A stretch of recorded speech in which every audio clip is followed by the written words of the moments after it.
Total ta' 35,000 euro ingħataw lil 6 organizzazzjonijiet mhux governattivi li jgħinu b'mod volontarju lid-Dipartiment tal-Protezzjoni Ċivili fil-qadi ta' dmirjietom. Is-Soċjetà Maltija tas-Salib l-Aħmar kienet l-aktar li bbenefikat hekk kif irċeviet 18,000 euro, segwita mis-St. John Rescue Corps u l-Emergency Fire and Rescue Unit. Is-sitt entitajiet joffru spalla fil-ħidma sewja li jipprovdi d-Dipartiment tal-Protezzjoni Ċivili. Edward Gruppetta spjega li s-Soċjetà Maltija tas-Salib l-Aħmar se tħarreġ lin-nies tad-Dipartiment. Ħarġu wkoll lil ħaddiema tal-Protezzjoni Ċivili, ħanamlu instructors fl-ewwel għajnuna biex ikunu jistgħu huma iħarġu lin-nies tagħhom, jiġifieri il-Protezzjoni Ċivili ħadd tibgħat l-instructors aħna nagħmluhom instructors inħarġu u niċċertifikaw aħna ħalli huma jkunu jistgħu jgħinu lin-nies tagħhom ukoll.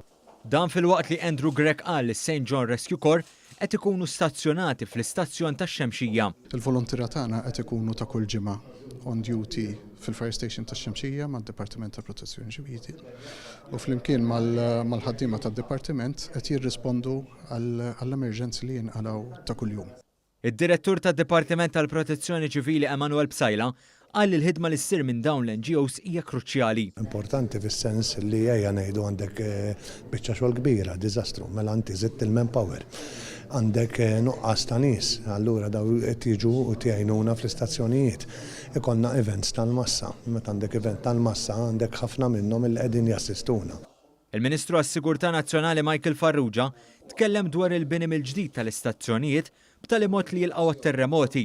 Dan fil-waqt li se jinħoloq spazju fihom għall-NGOs. Qed noffru wkoll illi mhux biss naħdmu magħhom, imma anke noffrulhom anke fejn iżommu l-inġenji tagħhom fejn isir it-taħriġ flimkien biex hekk ħares qatt ikun hemm xi diżastru naturali flimkien ikun jistgħu jirrispondu, jafu lil xulxin u jistgħu jaħdmu flimkien.